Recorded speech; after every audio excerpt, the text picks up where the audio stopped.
This is the Detroit Sports Podcast Network.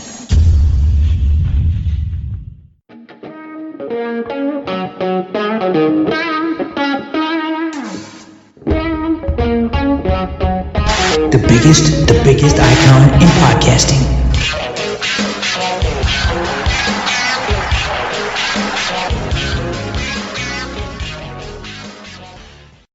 My annual crystal ball predictions for the upcoming college football season next on this week's episode of Michigan Podcast. But there's going to be one team that's going to play solely as a team. No man is more important than the team. No coach is more important than the team. The team, the team, the team. Looks deep for Anthony Clark. Waits for it. Hit. Caught. They said you can't beat Ohio State. Now what? Brady gets terrific. Throws it, and a touchdown, Knight again. Schultz just before Brazil got him, and a leaping interception by Woodson. Harbaugh back to throw over the middle. Caught by Collier at the 5 on his feet. Touchdown, Michigan.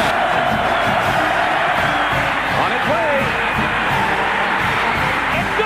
He's 5'7", 179 pounds, a junior at Michigan. But Jamie Morris hacks a wall of him, and he delivers for Bo Schembechler. And here's your first play. Pressure coming. Sack. It is Glenn Steele, number 81, who fought his way through the traffic. Option. And Robinson calls his own number, and he's going to score. Oh, an easy touchdown for Robinson and Michigan.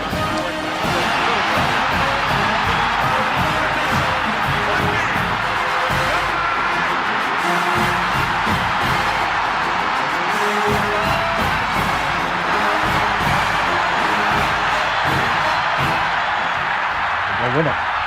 We're going to win the championship again because we're going to play as a team. And when we play as a team and the old season is over, you and I know it's going to be Michigan again. Michigan.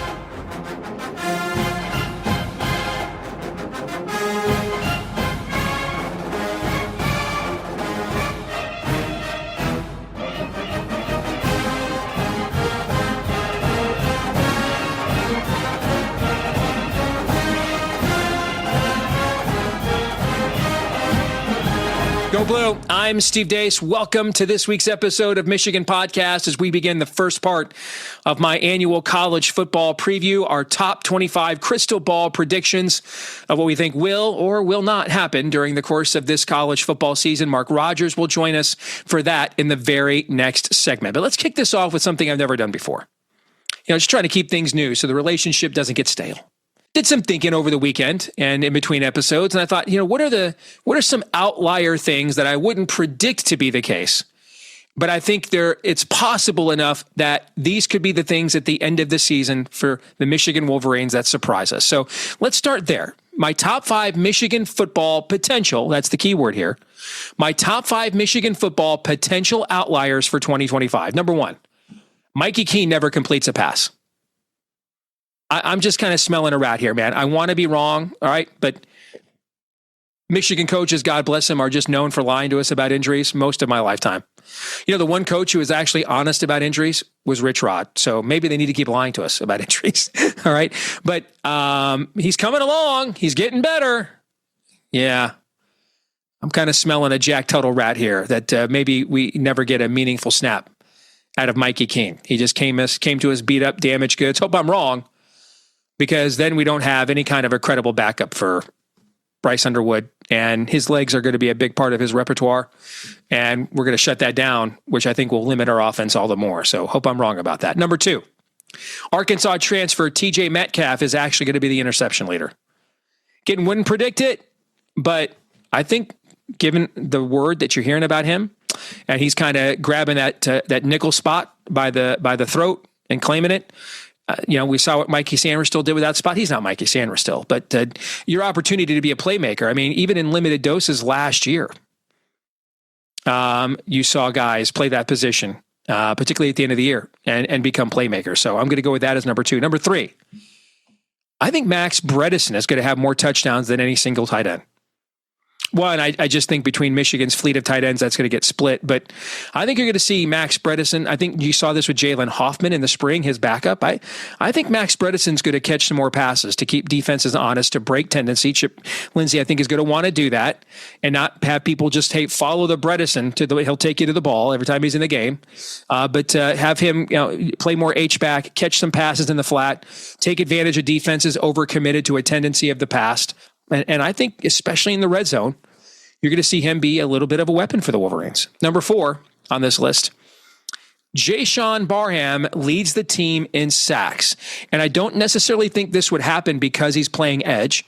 Michigan's just loaded there. He might, play some spot duty, maybe. But so much fixating and focus on Michigan's defensive front that I think they're going to let Barham freelance more this year. I think Wink's going to let him do that. Michigan's depth at linebacker is extraordinary. I think they're going to let him freelance more and take advantage of that athleticism, and that may create more havoc plays for him. And then number 5, how about Samaj Morgan actually gets more touches than Donovan McCulley? Between slip screens, between end arounds, and I think they're going to have him run. He did that, under Kirk Campbell to no avail last year, but he's going to run more routes now as well. Now, to me, the one thing that stands in his way of doing that is the UMass transfer. Has a very similar skill set, but is a bigger body. But all things being equal, given how flexible he is, don't be surprised. Maybe and I kind of think Donovan McCulley is going to have like 35 catches and 8 touchdowns kind of a thing, where he catches a buttload of touchdowns, but not a buttload of catches. Think Roman Wilson. So those are my predicted outliers for the upcoming season. What are yours? Tell us in the comment section here on the page. But when we come back, let's turn the page to one of the most fun things we do each and every year, my crystal ball predictions for the upcoming college football season. We will unveil them to you next.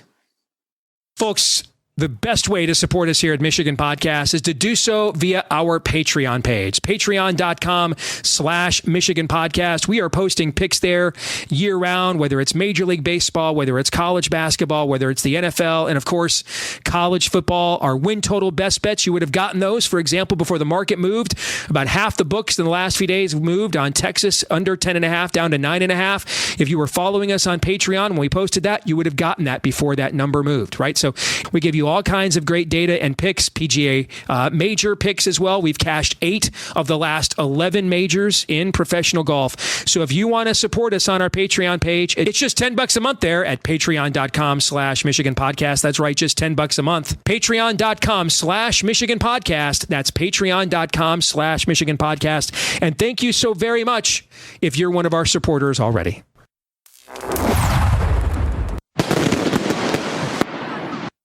And now it's time for the 10-minute war, and an annual tradition unlike any other.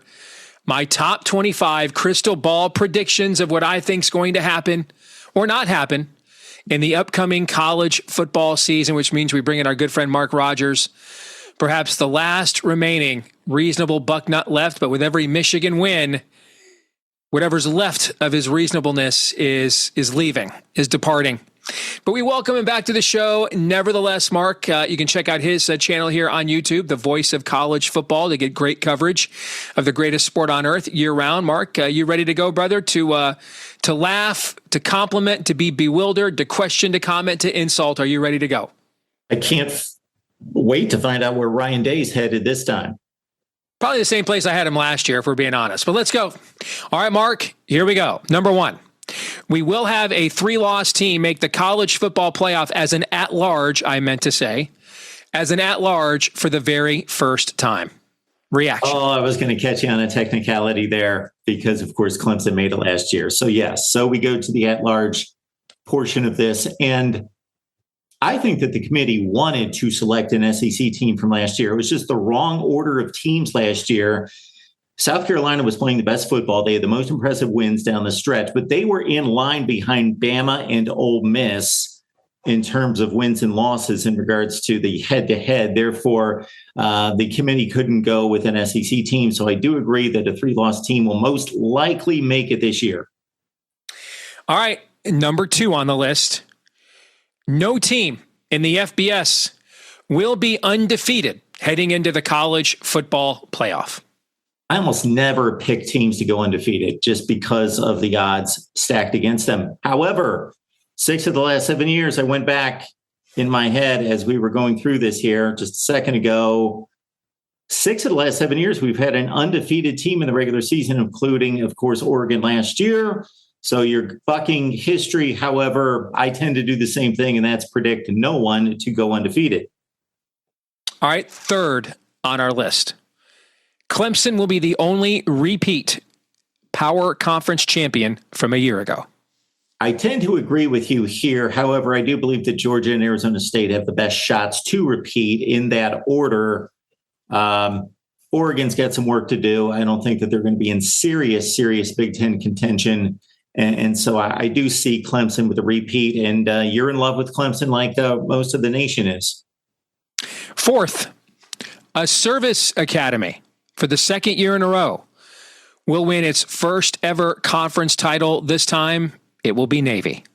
And yes, Navy is getting a lot of attention during the offseason and seem to be the pick for not just the American Conference, but to be the Boise State of this year if they are to supplant the Broncos. So I don't have a strong lean on this one, as I'm a bit lean on my group of 5 preparation. So I'll go with you and the rest of the pundits on Navy. Number 5, this will not be the final year of the 12-team playoff because the Big Ten and SEC will not be able to come to an agreement on the format for playoff expansion in time for it to be implemented in 2026. Well, just a few weeks ago, we thought that it was inevitable that they would go to 16 teams because that was all the talk. But I would have to say that, there's a lot of pride in the Big Ten. There's a lot of pride in the SEC, and there's a lot of ego in that commissioner's office for both of these leagues. And the public perception of who's going to back down, I hope, is not going to get in the way, but probably is going to get in the way of Tony Petitti or Greg Sankey getting their way in this 4-4-2-2-1-3 on the Petitti side and the 5+11 deal that Greg Sankey wants to implement. I think Petitti is on the losing end of this eventually.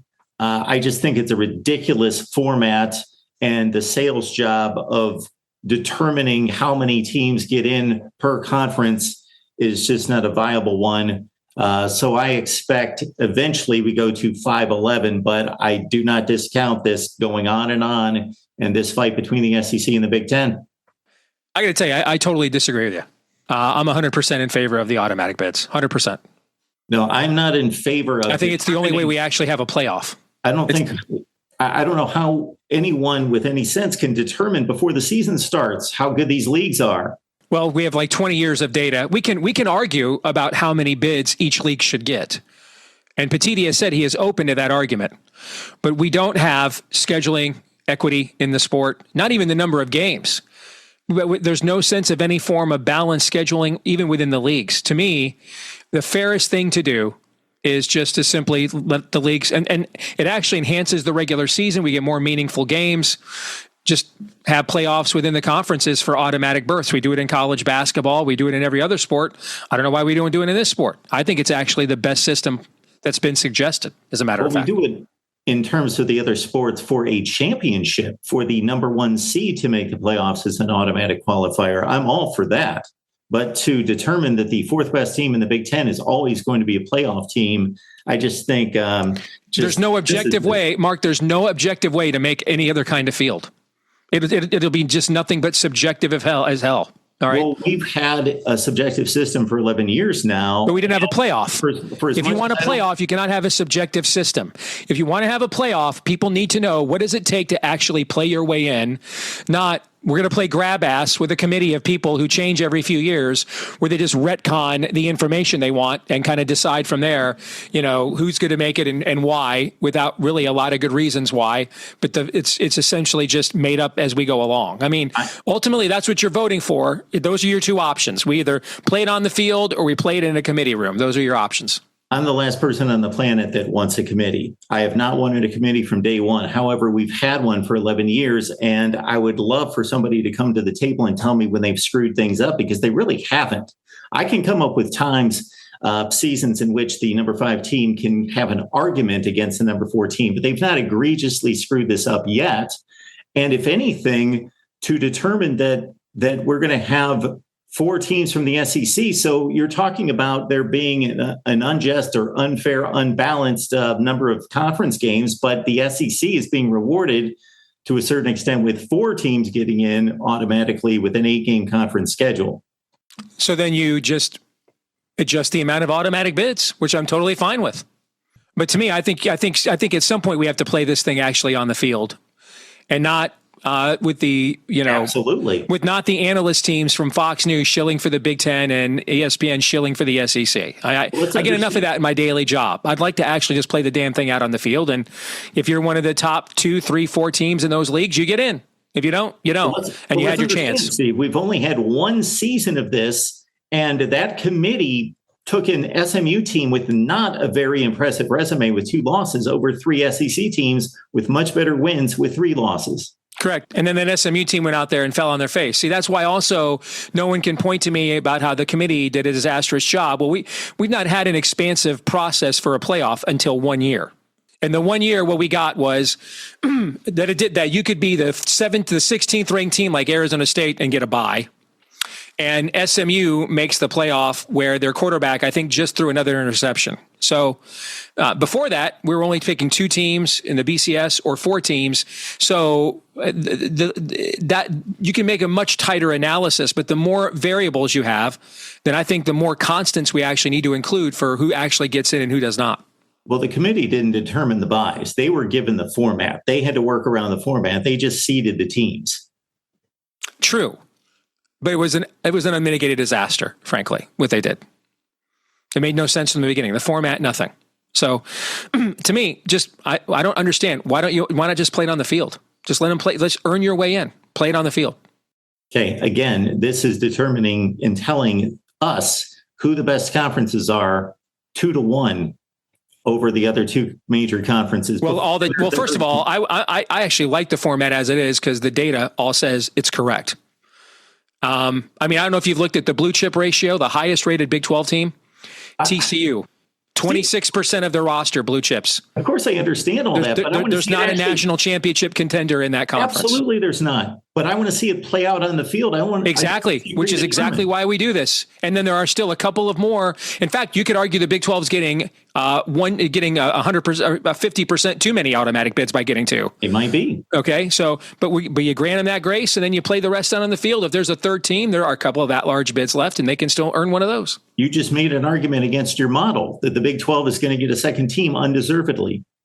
Which is why I also said earlier, we can argue about what the amount of automatic bids ought to be. Listen, I'm totally in favor of giving the Big Ten and the SEC even more of them. Actually, I'd give the ACC and the Big 12 like 1 if it was me. But, then there's lawsuits and everything else that's going to happen. I think the format's actually pretty ingenious, and it makes way more interesting games. And I think December becomes way more interesting. College football championship weekend becomes way more interesting. But we can move on. Let's go to the next prediction. This is your favorite one anyway. Number 6, after a 5th straight loss to Michigan, Ryan Day will leave Ohio State and take over for a retiring Andy Reid and coach the Kansas City Chiefs. He will be replaced at Ohio State by Ole Miss coach Lane Kiffin. I love this one, Steve. So I just wanted a list immediately of all the other coaches that we're replacing Ryan Day in previous seasons. So the previous list was your current. I picked your current offensive coordinator every year is what I previously picked. Somebody else was out there at some point. I don't know if it was Matt Campbell or somebody else was out there, I think. I could see Matt Campbell too. I could see that. Yeah. So Lane Kiffin's going to have to do something better at Ole Miss this year for Ohio State fans to be really hyped up about this decision. Because right now, Lane Kiffin's done a nice job at Ole Miss, obviously elevating that program, but getting them to a certain position where it seems as though possibly if they have another year where they may not even equal the last couple of years where they've kind of leveled off. So I think that from a personality standpoint and it causing some buzz, of course it will because it's Lane Kiffin and it's Ohio State. But I don't know if that's as much of a slam dunk in regards to who Ohio State fans would want coaching their football team. Number 7, Ole Miss. Pardon me. In this scenario, Ole Miss will replace Lane Kiffin with Colorado coach Deion Sanders. Well, they took a chance with Lane Kiffin, and paid off, so they might as well take another shot, take another gamble. They know their place in college football. They know they've got an opportunity, but they're behind the curve, behind the SEC elites. But they have an angle. They do have history. They do have some money, so they know that they can compete, but they just have to have the right guy.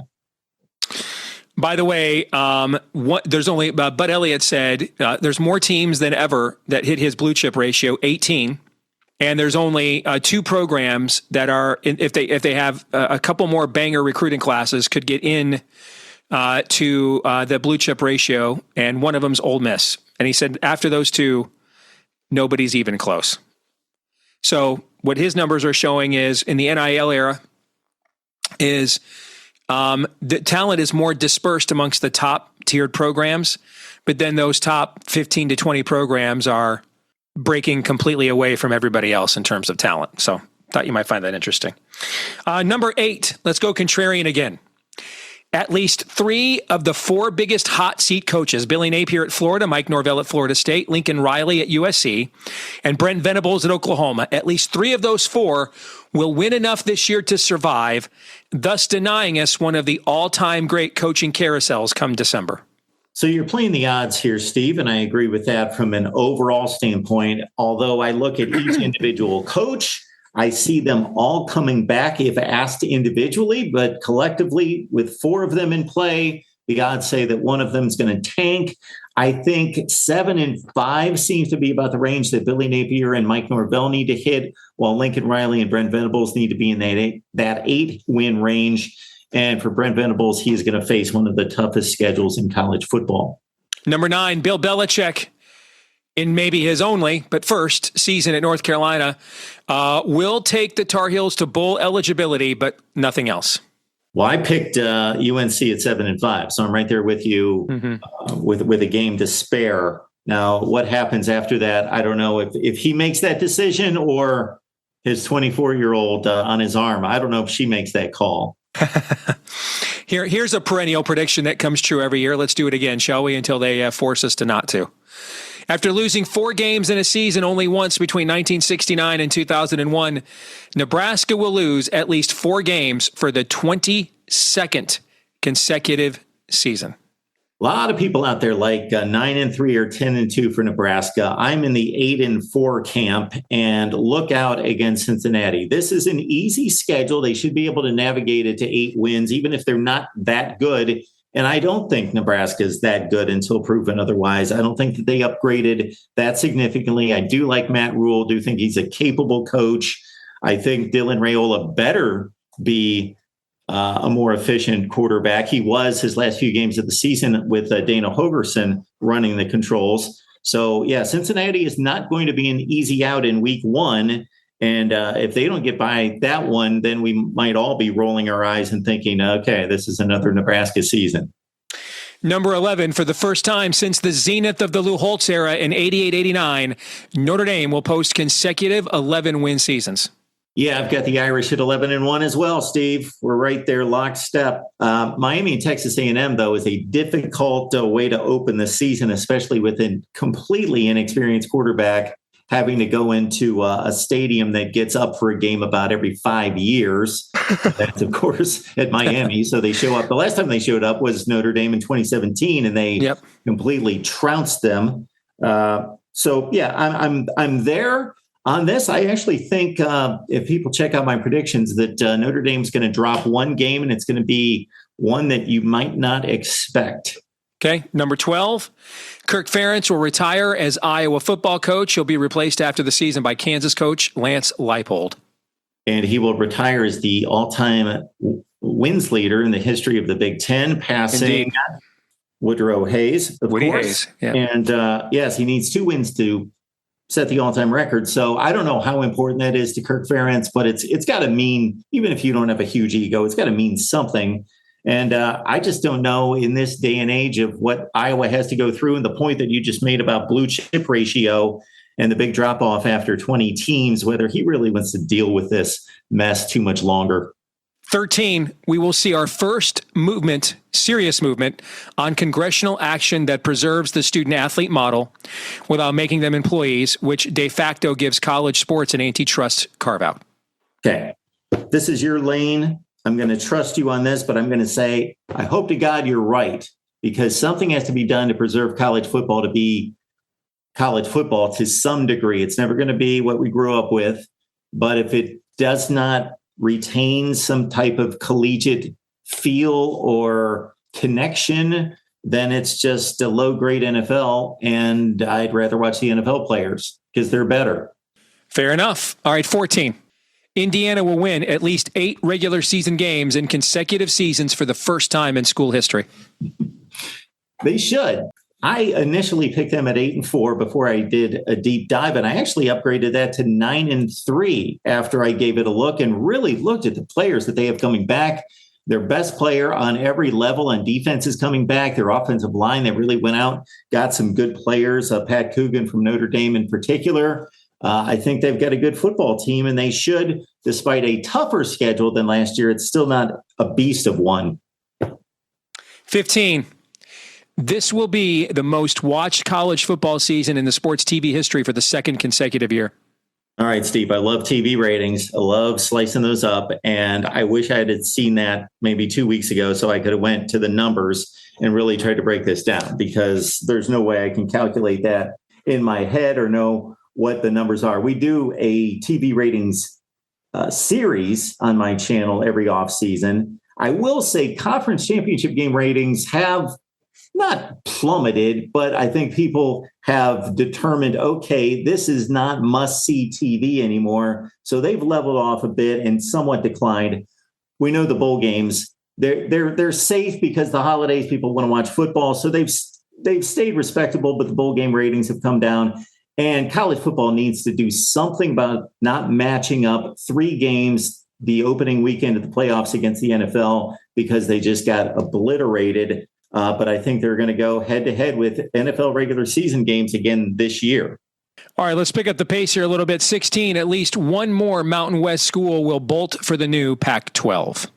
Sure. Once the cool kids left, then that's the place to go. So I would agree there.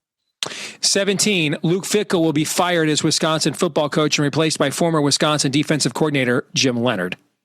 Isn't this ironic? They had that chance, didn't they? Replacing Paul Chryst. Of course, Jim Leonhard had a shot, and they thought they could do better with Luke Fickell. If they go strictly by a win total here, Steve, Luke Fickell is gone. If he's able to do some other things like recruiting and so forth that make it look like they're headed in the right direction, then maybe he's got a shot to come back. 18, the Heisman Trophy finalist will be, in alphabetical order, Drew Aller, Penn State; Devin Dampier at Utah; Cade Klubnik at Clemson; and Jeremiah Smith at Ohio State.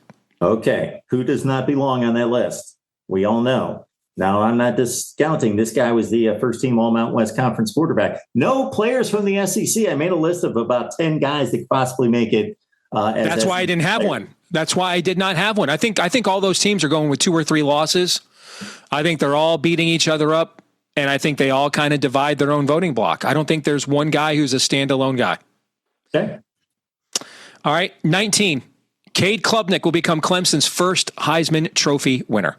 Yeah, I think the Heisman comes down to wins, stats, and memorable plays, highlights, drives, that sort of thing. So he gets his first shot against LSU in primetime, so he can start the campaign right there, and he's improved considerably from 2023 to 24. So if he takes another jump, absolutely.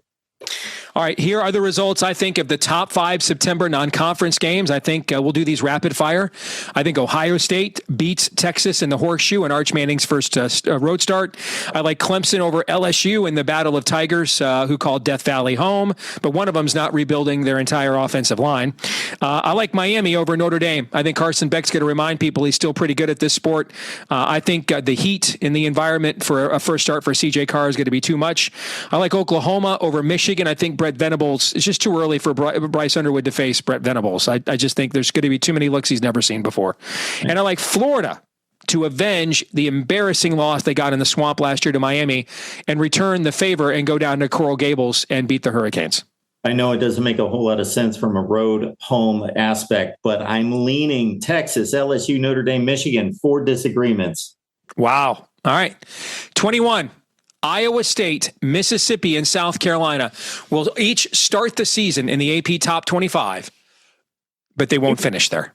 Huge disappointment for South Carolina bringing back Lenora Sellers. A lot expected of him, but I do have the Gamecocks at 7-5. Just a tough SEC schedule.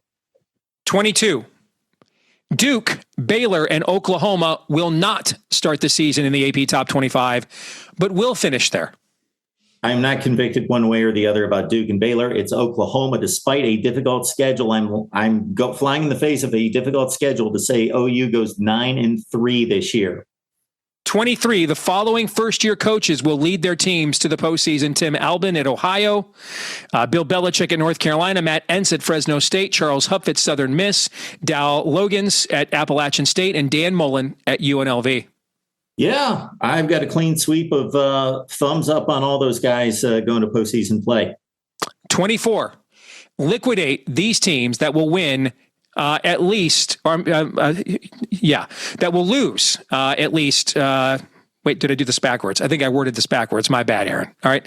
So liquidate these teams that will lose at least 2 more games than they did last season.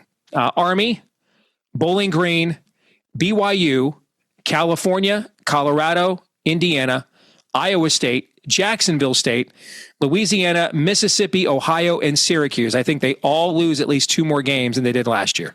I don't think BYU is going to miss their quarterback quite as much as people would think, but still to get to 10 wins is a reach. So yes, they dropped to 8 and Ole Miss at 7-5. I got to disagree with that one. Finally, invest in these teams that will win at least 2 more games than they did last season. Air Force, Auburn, Florida State, Michigan, Nebraska, Oklahoma, San Jose State, Troy, USC, and UTSA. Hugh Freeze better, or he could go into your lineup of coaches that are going to get axed. And other than that, I'm on the money with all those teams improving. Yep. All right. So, Mark, we'll save these. We'll come back and have you with us during January in our annual reconciliation. The last couple of years, brother, I've killed these. I mean, I've absolutely killed it. All right. So we'll see if we can keep that trend line going. Good to see you, my friend. Thank you. Thanks, Steve. Appreciate it. You bet. This week's X-Poll results. We asked you, do you believe Mikey Keene is ever going to dress and be available to play for a Michigan football game? 59% of you said no. 41% of you said yes. Again, I want to be wrong, but something smells rotten in the state of Denmark here. That brings us to our feedback of the week. Bill saying that he thinks the Garcia kid from East Carolina will be a good backup. Oh boy, Bill.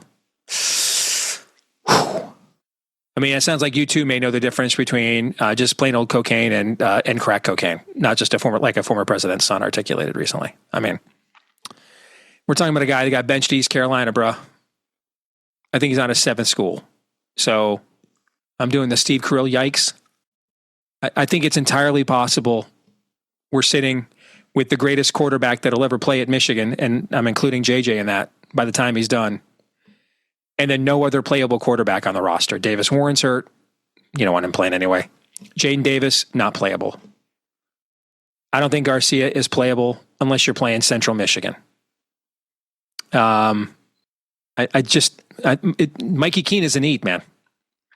We do not want to be in the process of limiting the field for a young quarterback. We want to give him room to playground some things to make plays while he is still learning and understanding and finding his way in the structure of the overall offense. To take that away from him because of the injury concern of how steep is the fall off to his backup, I think that has a real potential of limiting our offense and his effectiveness. I hope I'm wrong. And it'd be great if Mikey Keene can go, because then we don't have to worry about that. All right, that's going to do it for this week's episode of Michigan Podcast. We'll be back next week with our thoughts on what the Michigan contingent had to say later this week at Big Ten Media Days there in Las Vegas for reasons only Allah knows. In the meantime, let us know what you think about what we think. You can like, rate, subscribe, share, 5-star review, either right here on YouTube. You can leave comments as well. We love the snotty ones. or on iTunes, Apple, whatever it's called these days, and all the various platforms out there. Please do that. It helps us to grow the show, find more Michigan fans just like you, and you can keep up to date on what we think in between episodes by following us on X at Michigan Podcast. There on X at Michigan Podcast. I'm Steve Deace. Until next week, go Blue.